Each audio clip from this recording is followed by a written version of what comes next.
Nia yn un oedd wedi ffonio i ddeud bod hi chydig bach yn anwydog, sy'n da ni yn gweddio bydd hi yn teimlo well ac yn dymuno bendith i bawb ohonoch chi fydd yn ymuno ni adra. Ges i sgwrs efo fy mhlant dros y dyddiau dwytha yma, a nathon nhw ddeud, Dad, mae Uncle Dafydd wedi gwneud job lot gwell na chdi, achos nath o wneud taflen llawn i ni. Dwi'm yn gallu cystadlu fo hynny, ond mae yna daflen dwi wedi ffeindio o blaen, a dwi wedi ffrintio allan. Felly, os oes na blant, a da chi isio lle i wneud lluniau, neu i gofnodi be da ni'n neud yn y gwasanaeth bore yma, mae yna ddigon o hein yn y bwrdd yn y cefn, a pensilia, felly gallwch chi helpu chi i'r heina, neu oedolion o ran hynny, os da chi licio dwdlo, a cofio be di pwyntio'r bregath ac yn y blaen. Ond mae hynny gyd yn y cefn i chi. Na ni fynd trwy'r cyhoeddiadau'n sydyn. Da ni'n mynd i barhau efo'n astudiaeth yn mynd trwy ffrwyth yr ysbryd o Galateid 5 penno. Mae hwnna yn mynd i fod am 6, lle byddwn ni'n canolbwyntio ar Daioni. Nos Ferchar am 6:30 fydd yn cyfarfod gweddi ni. Nos Wener mae'r clybiau sydd yn wahanol i'r hen ddyddiadau nath ni roed. Felly, jyst i chi rhag on byddwch chi'n drysu, os gynnwch chi rhywbeth ar eich ffôns neu ar hen bosteri yn deud bod na ddim byd, da ni wedi newid y dyddiadau. Felly, nos Wener yma fydden nhw'n ail gychwyn, ac wedyn yn rhedeg bob pythefnos, a bora dydd Sadwrn nesaf mi fydd y brecwast merched am 10 o gloch yn hi mam a dad yn star. Dydd Sul nesaf, da ni'n ôl i drefn arferol hefo ysgol Sul, cynradd a uwchradd ar yr un amser ag arfer, ac yna Gwasanaeth Cymru yma am 9:10, ac astudiaeth yn edrych ar y gair nesaf yn ffrwyth yr ysbryd nos Sul nesaf.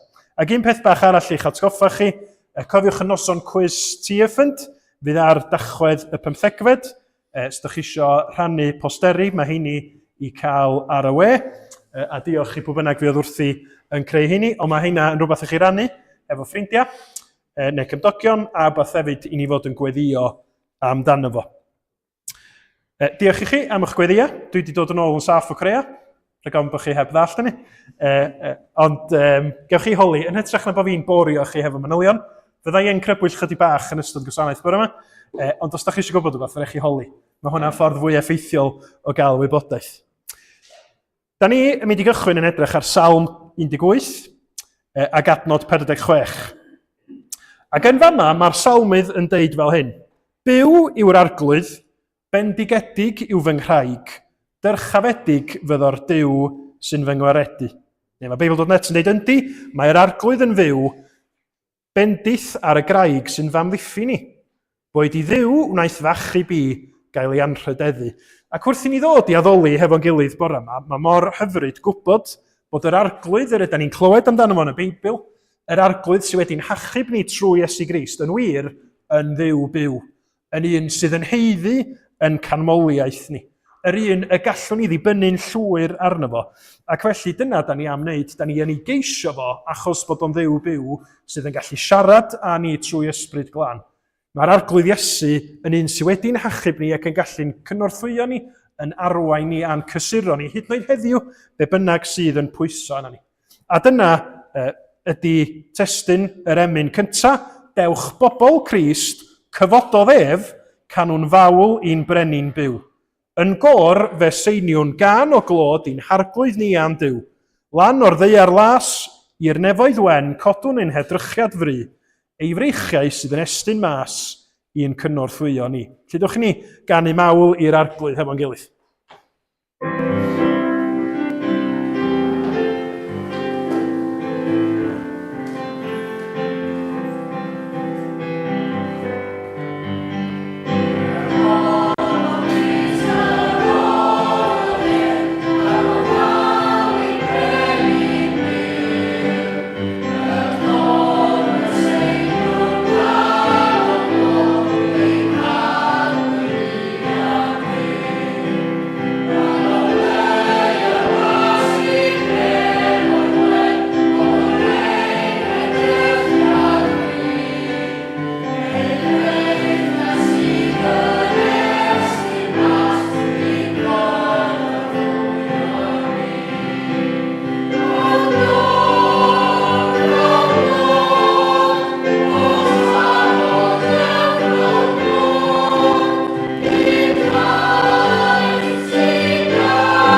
Arglwydd, da ni'n diolch i ti. Dy fod ti'n frenin, dy fod ti'n achubwr, bod yr arglwydd Iesu wedi dangos y fath gariad, y fath drigaredd tuag ata ni sy'n heiddi dim, wrth fynd i'r groes drosom ni, wrth brynu bywyd a maddeuant i sicrhau bod gynnon ni y gobaith hwnnw sydd yn para am byth, be bynnag ydy'n amgylchiadau ni, oherwydd yn bod ni'n ddiogel yn dy ddwylo cariadus di. Da ni'n diolch i ti ac yn gofyn y byddi di'n yn helpu ni i dyfolu di y bore yma. Y byddi di'n yn bywhau ni trwy dysbryd glân. Achos dyna da ni angen arglwydd. Ti'n gwybod mor hawdd ydy hi i ni fod yn meddwl yn crwydro, i ni fod yn calonna yn oer, i ni fod wedi'n caethiwo a pethau sydd yn pwysar yn meddwl ni, pethau sydd yn tyfu'n fwy ac yn fwy o bethau yn bywydau ni. Da ni'n gofyn y byddi di ysbryd glân yn helpu ni yn ystod y gwasanaeth bore yma, ond trwy'r wythnos sydd i ddod, i sylweddoli dy fawredd di ac i brofi agosrwydd pwy wyt ti fel tad, mab ac ysbryd glân. Gwranda'n gweddi ni a bendithiau ni a phawb arall ar draws y byd sydd yn daddoli di y bore yma. Arglwydd, da ni yn dymuno cael profi o'th gwmni di mewn ffordd fydd yn adnewyddu ni, yn rhoi llawenydd, yn rhoi cariad, yn rhoi gobaith o'r newydd i ni, fel disgyblion Iesu Grist, i fyw dy glod di yn y byd. Clyw yn gweddi ni, a gweithio am rymus yn plith ni, wrth i ni gyflwyno'r amser yma i gyd i ti, yn enw ac yn heiddiant, ein harglwydd bendigedig Iesu Grist. Amen. Ydym ni'n mynd i ganu eto? Canu emyn sydd yn gofyn ar i'r arglwydd weithio yn rymus ac yn bywhau ni trwy'r ysbryd glân. Bywha dy waith o arglwydd mawr dros holl derfynau'r ddeiar lawr, drwy roi tywalliad yn erthol iawn o'r ysbryd glân a'i ddwyfol ddawn.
Da ni am droi at yn darlleniad ni o'r Beibl bore yma. A mae o'n darlleniad byr iawn, a mae Ania am ddod mlaen i ddarllen i ni. Diolch i ti. 1 Brenhinoedd 19, a fydd y geiriau i fyny ar y sgrin.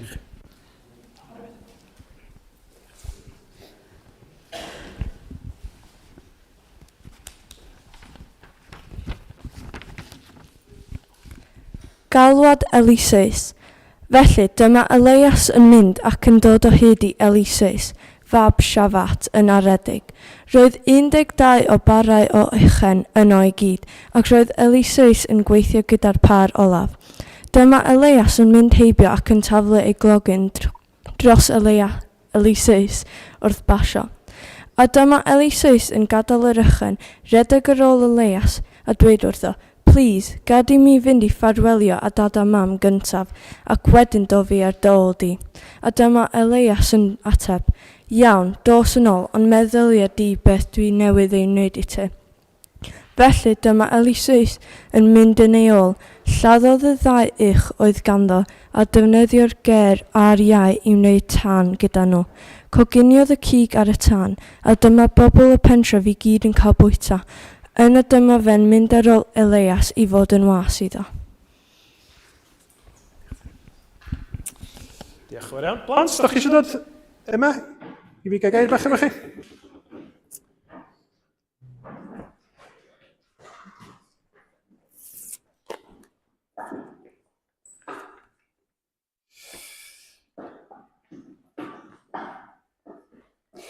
Iawn. Ydych chi wedi cael hanner tymor braf? Do? O, hyfryd, arbennig. Fysach chi'n hoffi chwarae gêm hefo fi bore yma? Da, iawn. Mae yna ddwy ran i'r gêm yma. A mae'r rhan gyntaf mae wedi ymddangos yn rhyfedd iawn. Okay? A mae o yn ymwneud â be da ni newydd glywed yn yr hanes yna o 1 Brenhinoedd 19. Dwi isio I un person sefyll I fyny I ddechrau. Okay? Gei di sefyll I fyny Llio? Ti fama? Gei di droi ffordd na. A wedyn mae genna I waith I'r person arall. Ydych chi eisiau fi ddeud beth dwi eisiau chi wneud I ddechrau? Neu ydych chi eisiau risgio fo a gwirfoddoli yn syth bin? Na I ddeud gyntaf. Iawn. Wel, yn yr hanes, mi oedd y proffwyd Elias yn rhoi rhywbeth ar gefn dyn o'r enw Eliseus. Nathoch chi sylwi be nath yr hanes ddeud? Mi nath o daflu rhywbeth dros Eliseus. Na ni fynd yn ôl, dwi'n meddwl, un sleid, ac ella bod o yn yr sleid gyntaf. Felly dyma Elias yn mynd, ac yn dod o hyd I Eliseus, dyn arall oedd yno, fab Siafat yn aredig, roedd 12 o barau o ychen yno I gyd, ac roedd Eliseus yn gweithio gyda'r par olaf, dyma Elias yn mynd heibio ac yn taflu ei glogyn. Sgynna I ddim clogyn, ond mae gynna I got.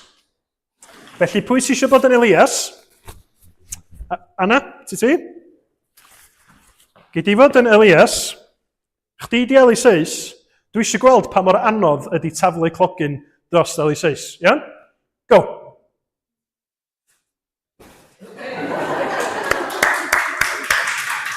Ar y dderchog. So rwy'n arall eisiau bod yn Eliseus. Rwy'n arall eisiau bod yn Elias. Ti, gynnyn? Achos mae rai cyfedda, o'n i'n meddwl bysa un anodd iawn. Go!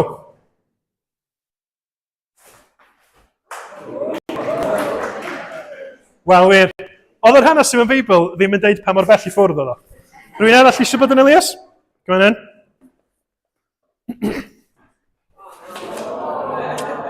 Ddim mor hawdd ac mae'n edrych. Come on ten. Fwrach di Elias? Lifo? Ond da chi'n gwybod be? Yn yr hanes mae o'n dweud, dyma Elias yn mynd heibio. Felly, dim sefyll yna tra oedd Eliseus yn llonydd, ond on the move. Felly, wir, tasan ni eisiau bod yn glynu at be mae'r Beibl yn dweud, fes ni eisiau chi gerdded heibio fanna a taflu fo'r un pryd. Pwy eisiau troi hynna? Cynan? Ti ta? Iawn? Felly, dwi eisiau chdi gerdded, fel bod chdi'n mynd heibio, a ti'n gweld Eliseus, a tra ti'n cerdded, dwi eisiau chdi daflu fo. Iawn? Gwan ta. Ni wa pa mae'r hawdd neu anodd ydi o. Go!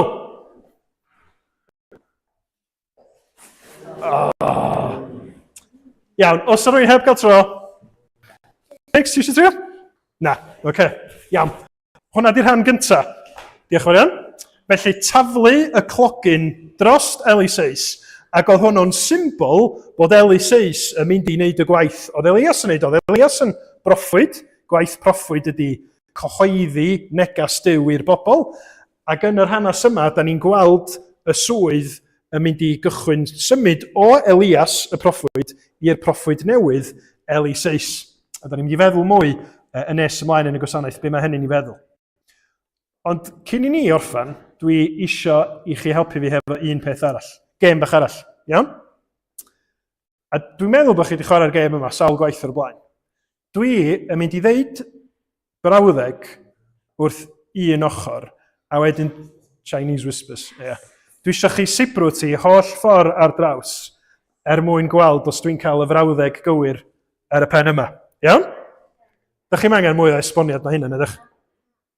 Felly beth sydd angen neud efo'r gêm yma ydy gwrando a deud yn union beth ydych chi'n glywed. Iawn? Oce. Dych chi'n barod? Na i gychwyn efo cynnan, ia?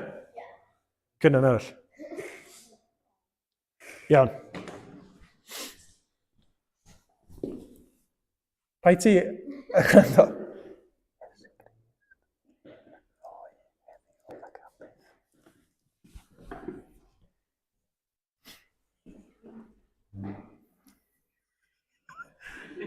Geith o ddeud eto os ti'n wedi clywed yn iawn tro cyntaf?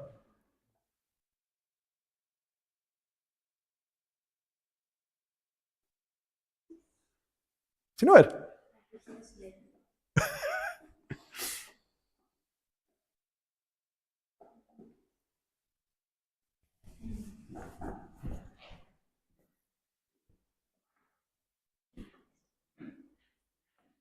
Iawn. Ti'n mynd gorau sibrwd wrth o fe? Dwi'n meddwl dwi'n gwybod. Iawn. Mae Iesu Grist yn fyw am byth. Mae Iesu Grist yn fyw am byth? Neu yn dduw am byth?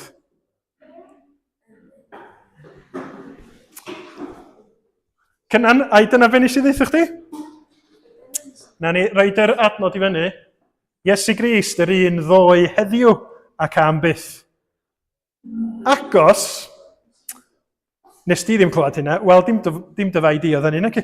Mae'n rhaid bod yna rhywbeth yn y chain wedi mynd o'i le. Ond mae hynny'n helpu ni, mae'r gêm yna'n helpu ni wybod be oedd gwaith proffwyd. Clywed neges Duw a chyhoeddi neges Duw. Ac yn nes ymlaen yn y gwasanaeth, nawn ni feddwl sut mae bod yn Gristion mewn rhyw ffordd yn debyg i hynna. Da ni yn clywed neges Duw yn newyddion da yn y Beibl, a da ni yn ei basio fo mlaen i bobl eraill. Dyna sut mae pobl ar draws y byd yn dod yn Gristnogion. Nid jyst cadw y newyddion da i ni'n hunain, da ni'n ei rannu fo, ond da ni'n gwneud yn siŵr bod ni'n rhannu yr hyn sydd yn wir, fel sydd fod i ddigwydd efo Chinese whispers. Ond y gwahaniaeth, yn y gêm, da chi'n gorau sibrwd, i ni fel Cristnogion, da ni eisiau i bob peth yn bywydau ni ddangos beth sydd yn wir am Dduw. I ddangos bod Iesu Grist yn fyw ddoe heddiw ac am byth. A da ni'n mynd i fod yn meddwl mwy am hynny yn ystod y gwasanaeth. Be ydy Duw yn galw ni a sut ydyn ni'n ymatab i Dduw yn galw ni yn union fel digwyddodd i Eliseis ag Elias. Diolch i chi. Gewch chi fynd yn ôl a dwi wedi rhoi rhai o'r pwyntiau i chi ar gyfer y daflen yn barod. Felly, hawdd. Iawn? Gewch chi fynd yn ôl? A nawn ni gario ymlaen i addoli wrth i ni ganu emyn sy'n gyfieithiad o hen emyn Saesneg Turn Your Eyes Upon Jesus. Tro dy olwg ar Iesu ac edrych i'w wyneb yn llawn a holl bethau y byd fe ddiflannant i gyd yng ngoleuni ei gariad a'i ddawn a'r pennill cyn hynny o enaid a wyt sy'n flinderog, y llwybr yn dywyll o'th flaen, mae goleuni yn wyneb y ceidwad a bywyd mor llawn ac mor lan. Pennill, cytsgan, pennill, cytsgan? Dwi'n meddwl? Dyna, oce, iawn, diolch ti. Chyn i godi i foli.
helpa ni i droi'n golwg ar Iesu.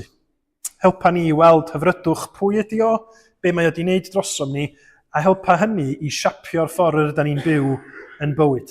Arglwydd, da ni eisiau cael yn cyfareddu, da ni eisiau rhyfeddu at yr arglwydd Iesu a gweld bod pob peth yn troi yn ddim mewn cymhariaeth iddo fo. Gweithia yn rymus arglwydd arwain ni, delia'n calonna a'n meddylia ni, a gnad y waith clod i ti dy hun. Amen. Cyn i chi ystod lawr, da ni am ganu emyn arall, popeth gwerthfawr fi yn fy mywyd i, popeth mae y byd yn brwydro i'w gael. Pethau'n elw fi nawr yn golled sydd gwastraff i'w i gyd, sennill Crist, dy gael di Iesu gyda mi yw'r trysor gorau sydd. Ti yw'n nod, ti yw'n rhan, fy llawenydd i am can ac feth garaf mwy.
Symud ymlaen wan, i ni gael gweddio efo'n gilydd.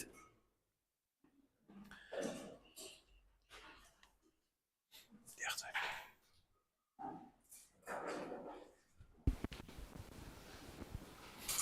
Ei gweddio.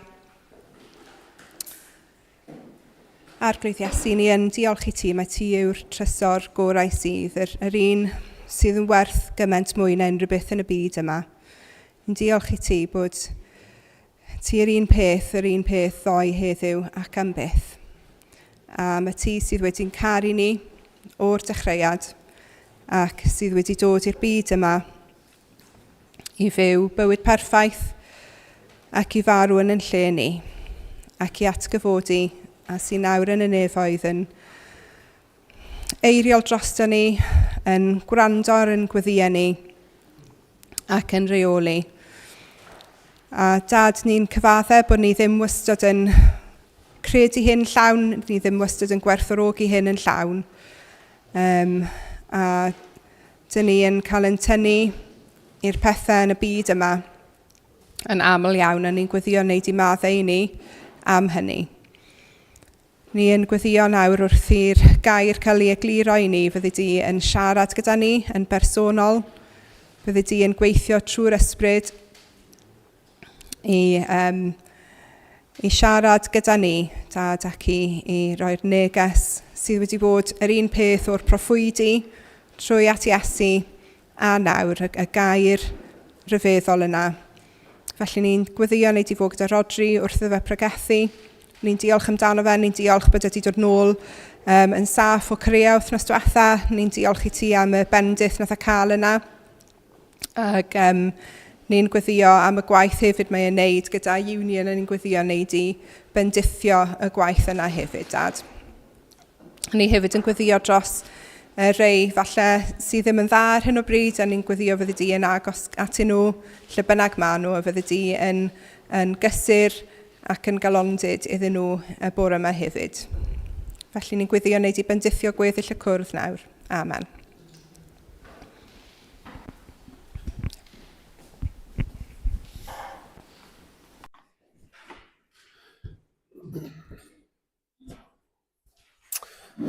Diolch, Debs.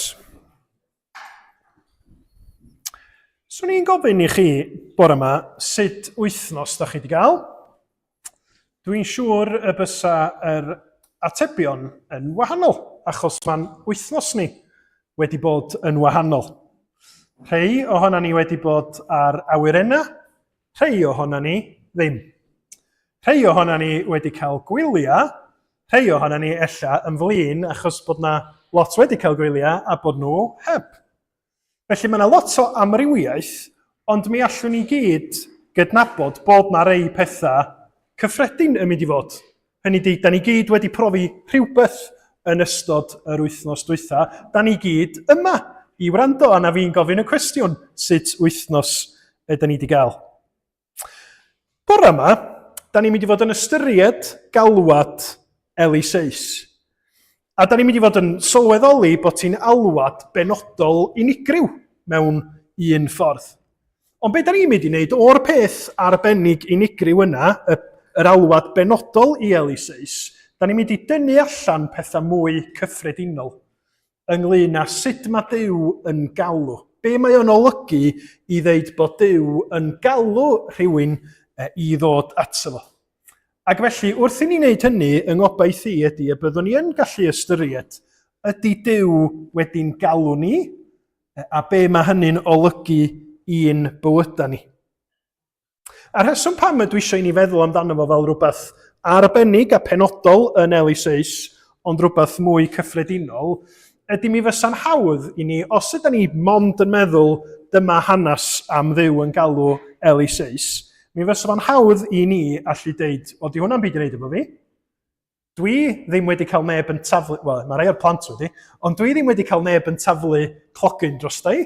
Dwi erioed wedi bod yn ymwybodol bod yr arglwydd eisiau mi fod yn broffwyd. Ond y pwynt ydy bod Duw wedi galw, a bod Duw yn parhau i alw, ac fel oedd Debs yn dweud yn ei gweddi, mae Duw yn parhau i siarad hefo'i bobl hyd yn oed ni heddiw. Ac felly, da ni eisiau bod yn ymwybodol o yr hyn mae'r arglwydd yn ei wneud, ac bod yn barod i ymateb i'r hyn mae'r arglwydd yn ei wneud. Felly, dewch i ni gychwyn, cyn i fi ddeud dewch i ni gychwyn, dwi angen deud hyn. Elias ac Eliseis yn Gymraeg, Elijah ac Elisha yn Saesneg. Iawn? Dwi'n deud hynny achos mae'n gallu bod yn ofnadwy o ddryslyd. Dwi wedi bod mewn lot o bethau Cristnogol lle dwi'n eistedd yna yn gwrando ar bobl yn siarad yn hir iawn a dwi'n meddwl, heb sylweddoli bod y geiriau chydig bach yn wahanol yn y ddwy iaith. So dwi wedi deitha chi fan. Da ni'n mynd i gychwyn yn ystyried yr alwad. Yr alwad. Be sy'n digwydd y fama? Wel, fel o'n i'n deud wrth y plant, mae Eliseis yn cael ei alw i rôl arbennig yn dydi. Mae o'n cael ei alw i fod yn broffwyd fyddai'n cymryd drosodd y rôl yn sgil Elias, ar ôl Elias. Ac fel o'n i'n deud wrth y plant, mae rôl proffwyd yn arbennig yn yr Hen Testament.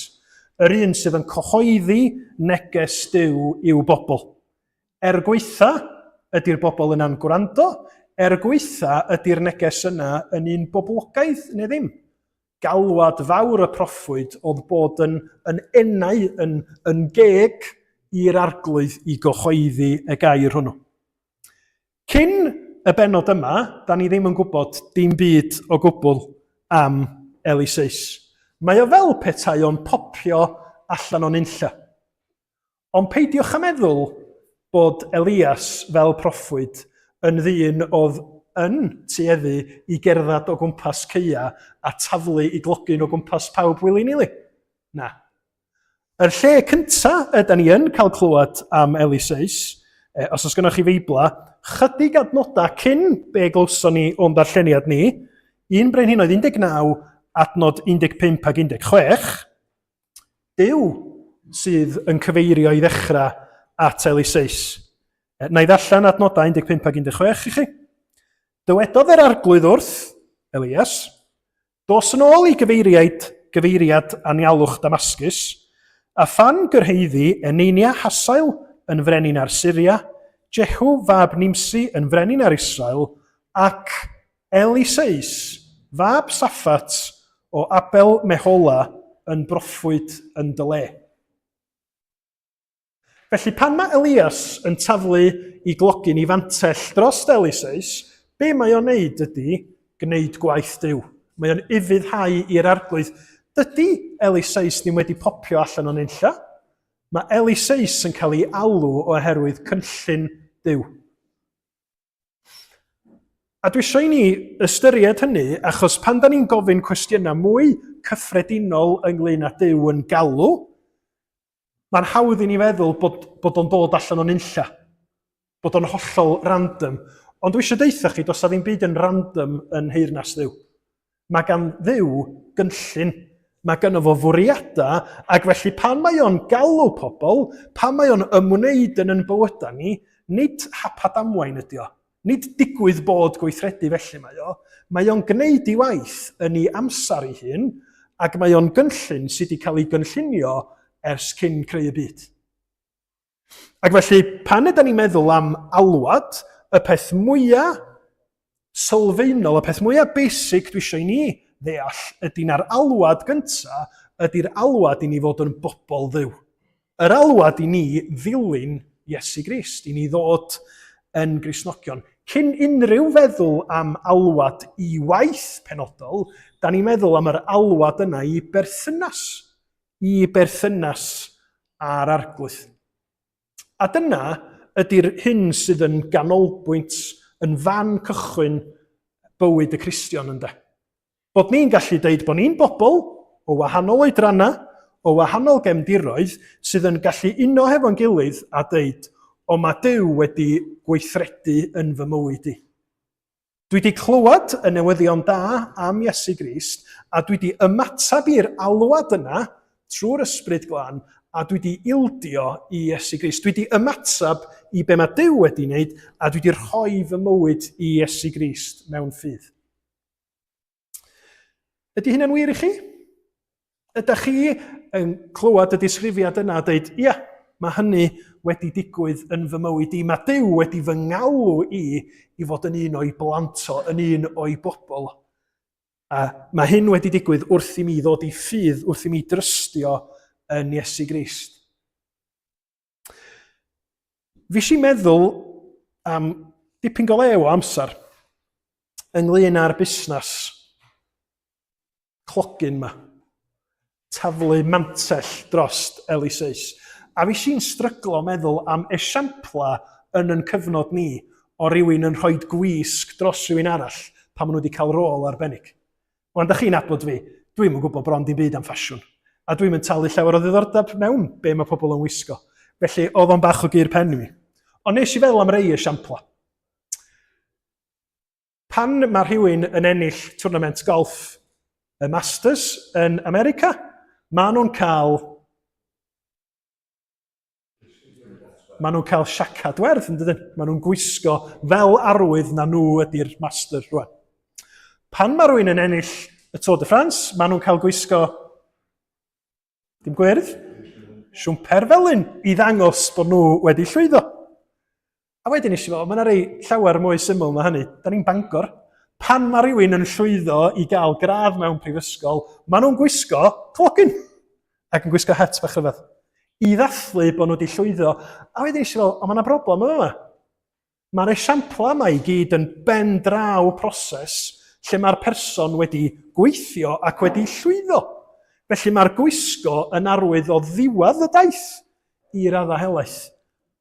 Ond pa mae Duw yn galw, yn achos Eliseis, pa mae Duw yn galw chi a fi i ddod i gredu'n Iesu Grist, dim diwedd proses lle da ni wedi gweithio'n galad ydi o. Cychwyn taith. Cychwyn y gwaith mae Duw yn galw ni iddo fo, y berthynas newydd yna lle da ni'n trystio Iesu Grist.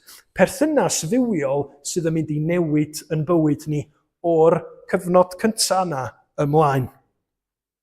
Ac felly wrth feddwl am yn galwad ni i ddod at Iesu Grist, mi nes i feddwl, ella bod clogin ddim y darlun gorau. Mewn gwirionedd, y darlun gorau o alwad fawr Duw i bobl ddod ato fo trwy Iesu Grist, ydy nid clogin, dwi'n meddwl, ond yn fwy, meddyliwch am siaced achub.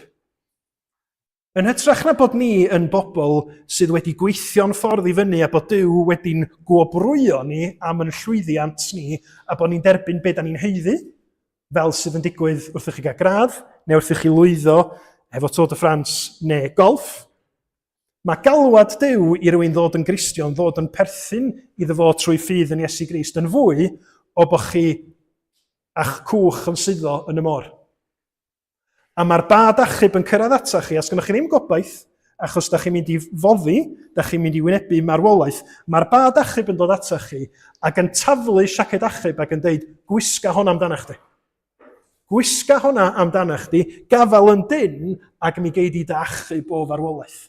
Dyna di'r alwad gyntaf i ni, o farwolaeth i fywyd, ac yn hynny o beth, Iesu Grist ydy'n siaced achub ni. Da ni'n mynd i heiddi fo. Nid gwobr ydy cael bod yn ddisgybl i Iesu Grist achos bod ni wedi llwyddo, trigaredd a gras Duw ydi o.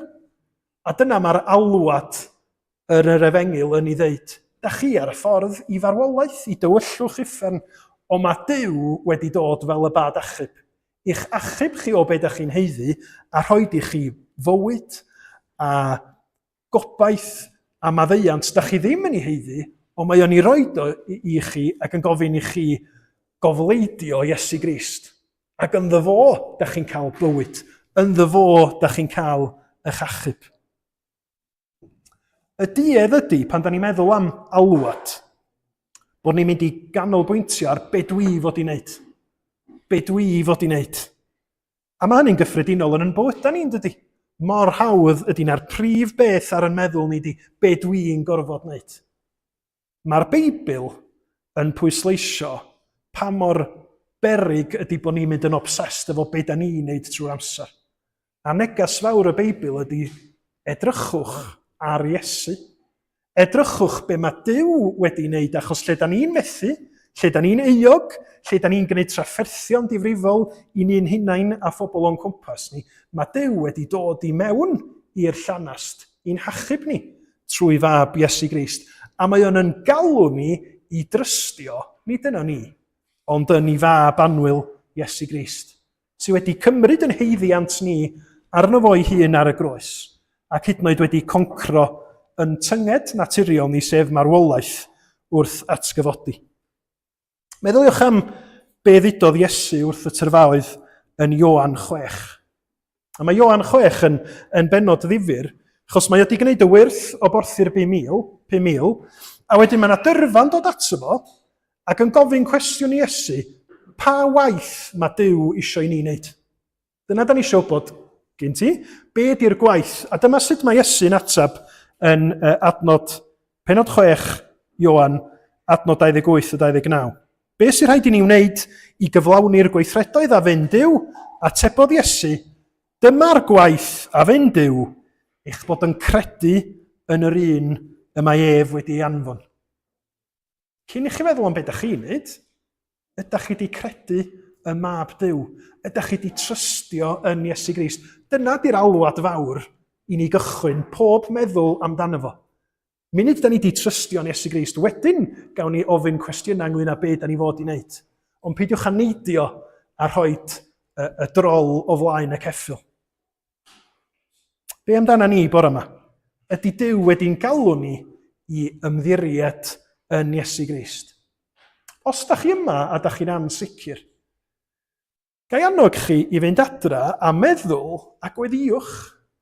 Gweddiwch bod yr arglwydd yn gwneud i alwad o'n fwy clir i chi.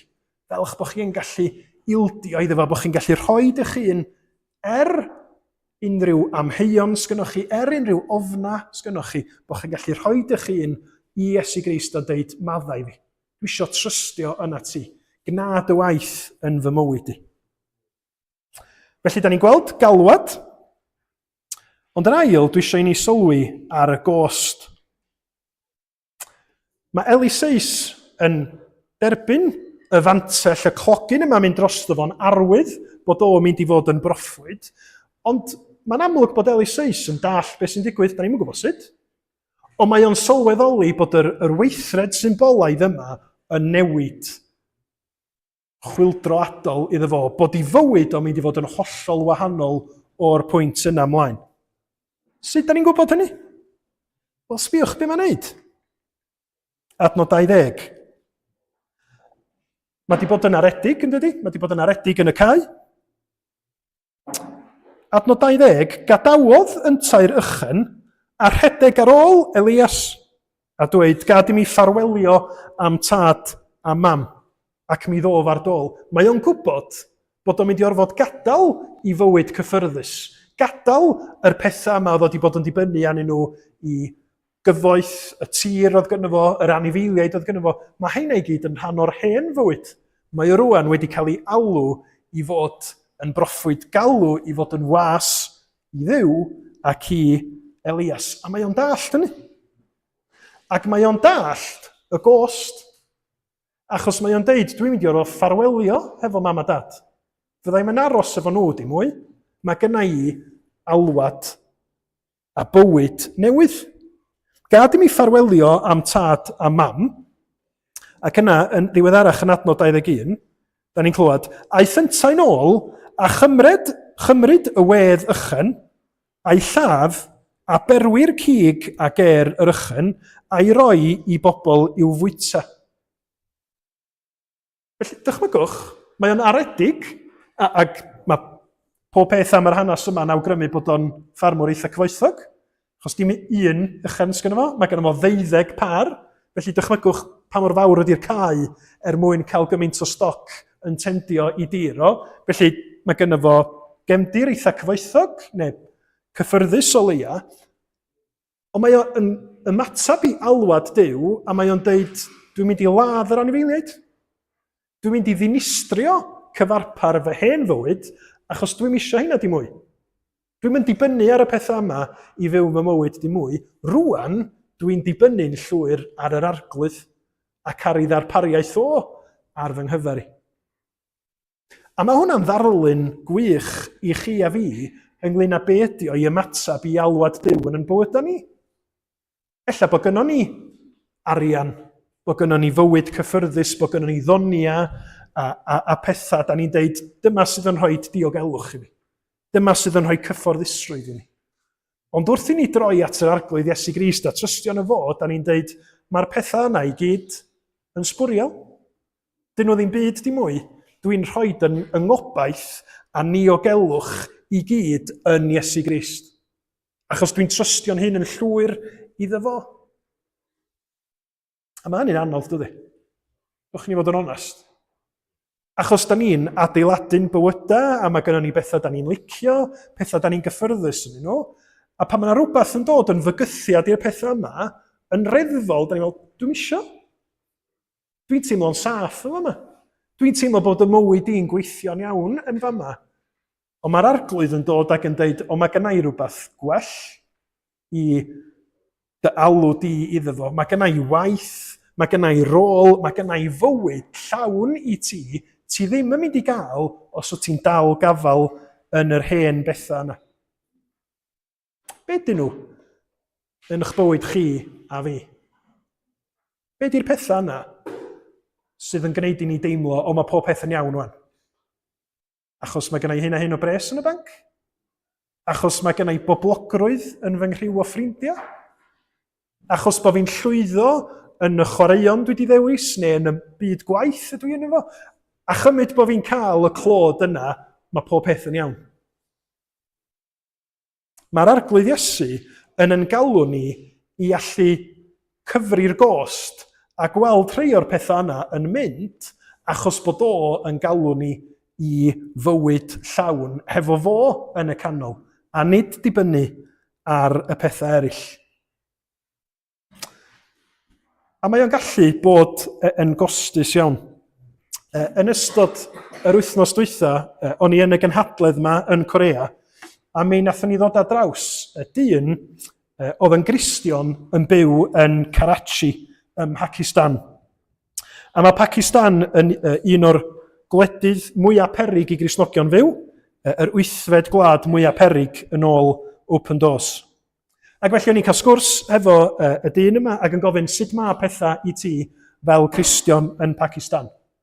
A'i atab oedd, wel, mae'n o lew i fi achos dwi'n byw yn Karachi, dwi'n byw mewn dinas. Maen nhw'n rhoi chydig bach o lonydd i ni'n fanno. Ond os o ti'n byw yn y wlad yn Pakistan, ac os o ti'n Gristion, mae dy fywyd di yn ofnadwy o anodd. Enghraifft, medda fo, os ydi rhywun hyd yn oed yn cael enw Beiblaidd, enw Cristnogol fel plentyn, yna mwy na thebyg fydden nhw'n cael ei anwybyddu. Fydden nhw'n cael swyddi da, achos bod y gymdeithas Islamaidd yn deud, wel, dydy o ddim yn un ohono ni. Dychmygwch hynny. Anna, Steffan, Lydia, Esther. Dychmygwch bod chi'n byw eich bywyd, a jyst achos bod gennych chi enw Beiblaidd, mae y byd o'ch cwmpas chi'n deud, na, ti'n mynd cael. Ti'n mynd i fod yn ffrindiau, ti'n mynd cael dod yn rhan o'r tîm yma. Dyna reality i rai Cristnogion heddiw yn 2025. Mae o'n gost. Ond dydy o ddim yn gost mae Iesu Grist wedi guddio oddi wrth i ddisgyblion. Dydy'r poen sydd yn dod o ddilyn Iesu Grist byth yn rhywbeth ddylia fod yn surprising ni, achos mae'r arglwydd Iesu wedi'n rhybuddio ni o hynny drosodd a throsodd. Gai roed un esiampl i chi. Luc 9, adnodau 23-25. Iesu Grist yn deud fel hyn. Yna dywedodd Iesu, rhaid i bwy bynnag sydd am fy nili ni, stopio rhoi nhw eu hunain gyntaf. Rhaid iddyn nhw aberthu eu hunain dros eraill bob dydd a cherdded yr un llwybr am mi. Bydd y rhai sy'n ceisio cadw eu bywyd eu hunain yn colli'r bywyd go iawn, ond y rhai sy'n barod i ollwng gafael ar ei bywyd fy mwyn ni yn diogelu bywyd go iawn. Be di'r pwynt o gael popeth sydd gan y byd i'w gynnig a cholli eich hunain, colli yr enaid?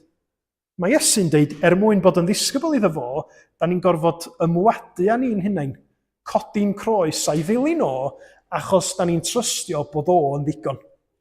A bod y bywyd a'r llawenydd a'r cyfoeth o'r as a chariad sydd gan Iesu Grist yn rhagori ar boblogrwydd diogelwch cyfforddusrwydd sydd gan y byd i'w gynnig i ni.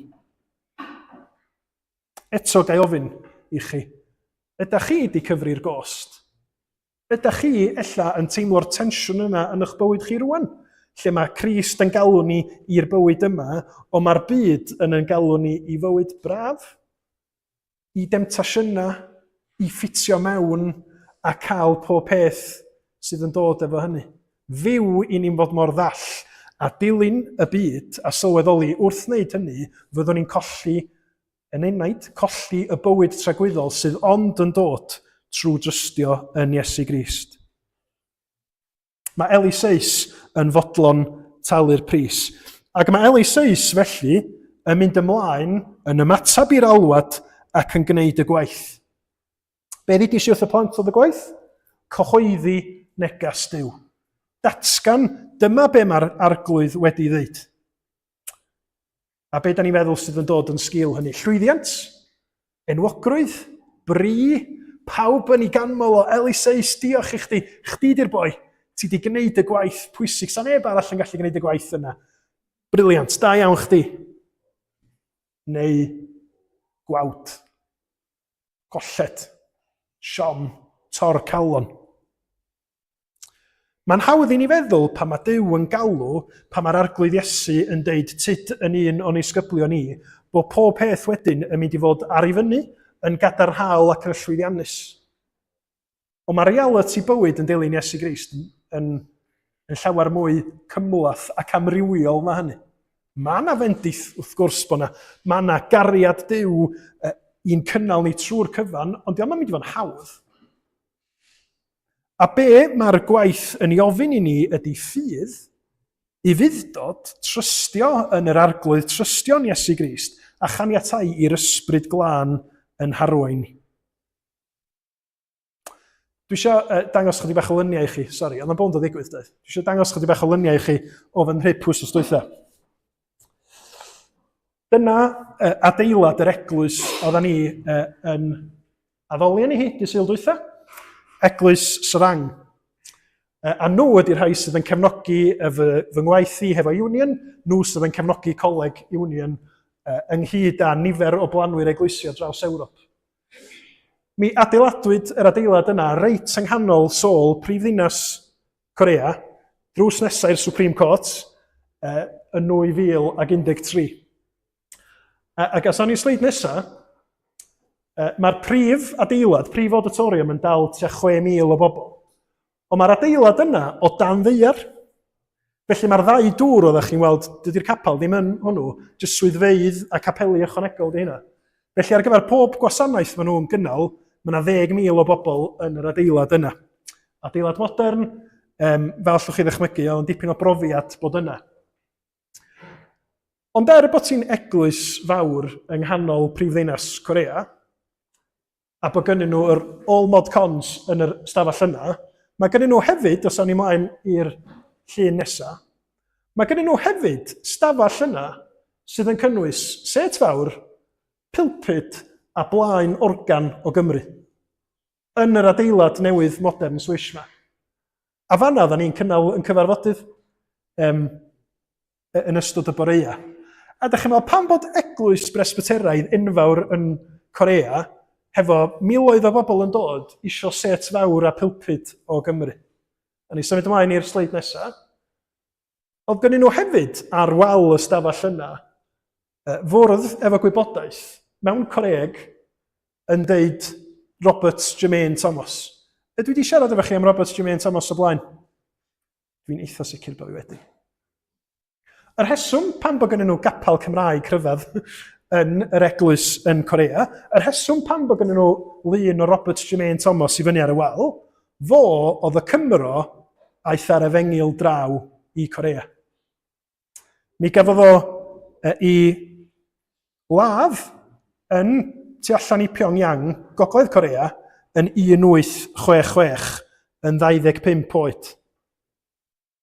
Ond maen nhw yn coffau ac yn dathlu'r ffaith bod o wedi bod yn fodlon ildio i fywyd mwyn mynd ar newyddion da am Iesu Grist, faint 5,000 o filltiroedd draw o Gymru i Corea yn 1866. Wel, nes chi'n meddwl, mae hwnna'n stori dda, dydy? Mae o'n cael ei gamol, mae o'n cael ei goffau gan filoedd o Gristnogion yn Corea heddiw. Nath Robert Jermaine Thomas, da ni'n meddwl, dreulio bron dim amser yn Corea. Nath o ddim cychwyn eglwys yna. Nath o ddim cael bywyd braf lle oedd pawb o Corea yn ei ganmol o. Gafodd o'i ladd cyn gallu gwneud y pethau yna i gyd. Yr hanes ydy bod o wedi mynd ar gwch i fyny yr afon a bod o wedi taflu Beibla ar lan y môr. A cyn iddo fo allu glanio, mi nath y pobl Corea ymosod ar y llong i llosgi hi a'i ladd o. Felly diwadd, heb unrhyw fath o anrhydedd, diwadd trist, a fysa chi'n gallu deud ar unwedd methiant.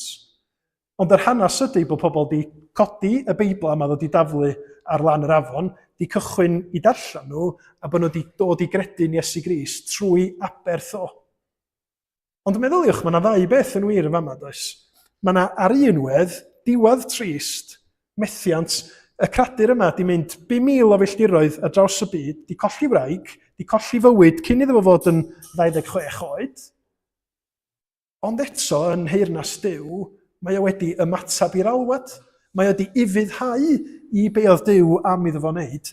Ac mae Cristnogaeth wedi ffynnu yn Corea ers hynny trwy aberth o, trwy i ymddirieddaeth o yn Iesu Grist. Ond eto, tasg eitha dinod oedd just taflu Beibl ar lan y môr, neu ar lan yr afon. Sa chi'n gallu dweud fod hwnna ddim yn weithred ofnadwy o ddewr. Pan mae Crist yn galw ni, mae o'n galw ni i'w ddilyn o, ac yna mae o'n galw ni i wneud i waith o yn lle ydyn ni. Ella, diolch yn gorfod bod yn ddramatig. Diolch yn gorfod bod yn rhywbeth sydd yn ymddangos yn enwog ac yn heiddi clod gan y byd, ond mae o'n rhywbeth mae Duw am i chi wneud. Felly cychwynnwch wrth eich traed. Sylwch sut mae Eliseis yn cychwyn diwedd adnod 20. Yna fe ddilynodd Elias a gweini arno. Yn ddiweddarach yn hanes bywyd Eliseis, mae yna ddisgrifiad ohono fo fel Eliseis fab Saffat a fy'n tywall dŵr dros lwylo Elias. Mae o'n ffarmwr cyfoethog, hefo 12 par ochan ar tir mwyn i drin. Mae o'n ymatab i alwad Duw a mae o'n dod yn was. Yn golchi dilo Elias. Ach o cymdown, dydy? Ond mae o'n gwneud gwaith Duw. Mae o'n ymatab i alwad Duw. Ac yn y Beibl, mae galwad Duw a gwasanaethu yn dod efo'i gilydd. Mae'n byd ni wastad yn deud gna'r pethau yma ac mi geidi y llwyddiannau i gyd. Mae Duw yn deud gna'r pethau yma, ymatab i fy ngalwad i, ymddiried yna i, ac mi geidi fod yn was. Mi geidi fod yn ostyngedig, a dyna sut mae'n heyrnas i yn mynd i ledaenu. Pam dwi'n deud hynny? Achos y pennaf esiampl ydy'r arglwydd Iesu hyn. Oedd yn y nefoedd, yn llawn cariad a llawenydd, a moliant efo'r tad a'r ysbryd glân, a mae o'n dod lawr i'r lle mwyaf isel.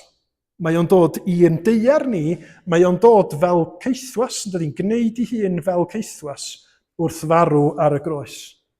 Iesu ydy'r un sydd yn barod i wneud hynny achos bod o'n ufuddhau i Dduw, achos bod o'n caru yr rhai mae o yn ei wasanaethu. Mae Marc pennod 10 yn adnodau, da ni wedi edrych arnyn nhw yn selar cyn y gwyliau. Dyma be oedd Iesu'n ei ddeud wrth i ddisgyblion.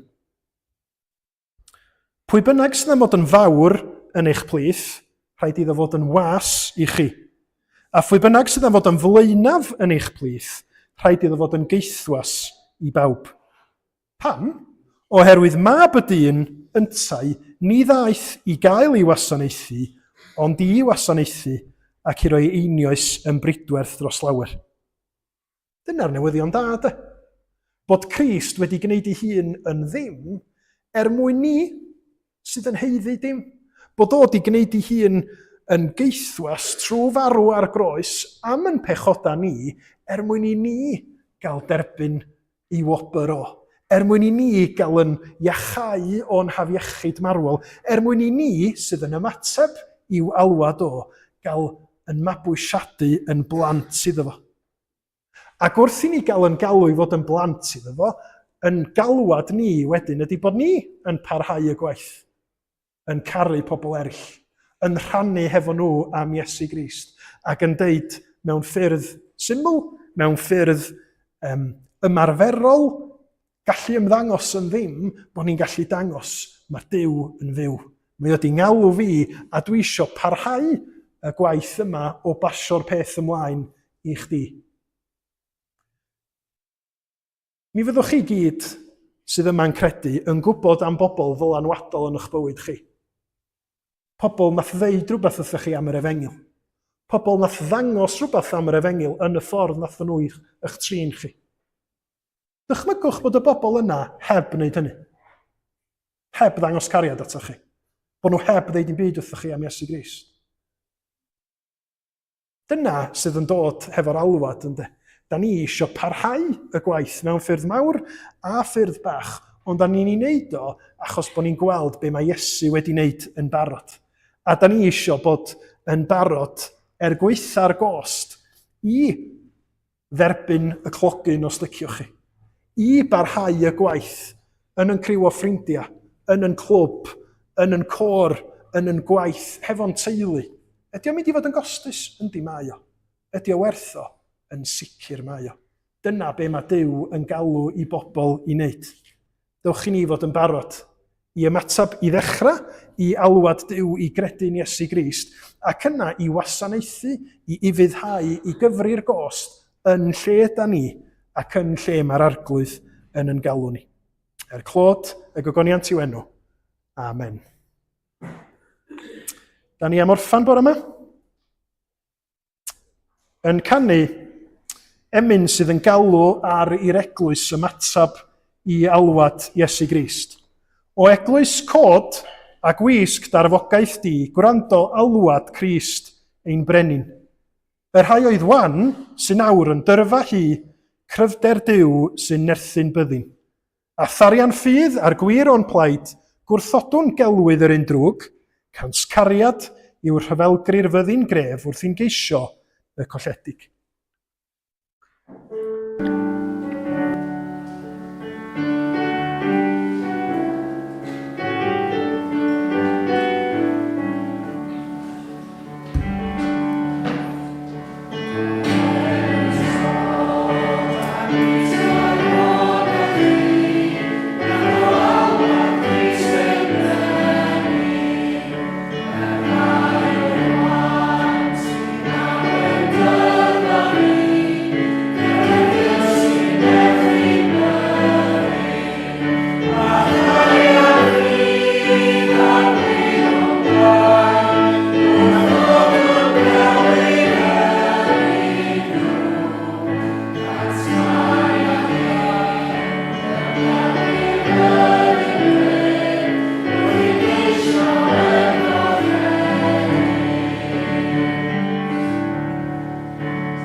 Arglwydd, da ni yn gofyn ar i ti roed ysbryd i'n cryfhau ni ar gyfer pob cam.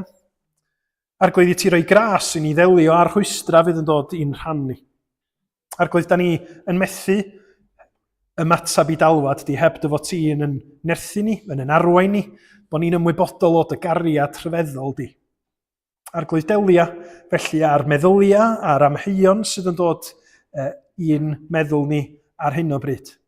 Helpa ni i fod arglwydd ar dan i garu yr arglwydd Iesu ac am i rannu fo wrth ymateb i'r alwad a sôn amdano fo wrth eraill a dangos i gariad o yn gweithredydd. Diolch bod na gonquest trwy fuddugoliaeth y groes a'r bedd gwag a boed di ti o ysbryd glân yn tanio ni i fyw dy glod di gweitha y gost. Iddo ef, sydd ar gallu ganddo i'ch cadw rhag syrthio a'ch gosod yn ddifau a gorfoleddus ger bron ei ogoniant, iddo ef, yr unig dduw, i'n gwaredwr trwy Iesu Grist ein harglwydd, y byddo gogoniant am awrhydu, gallu ac awdurdod cyn yr oesoedd ac yn awr a byth bythoedd. Amen.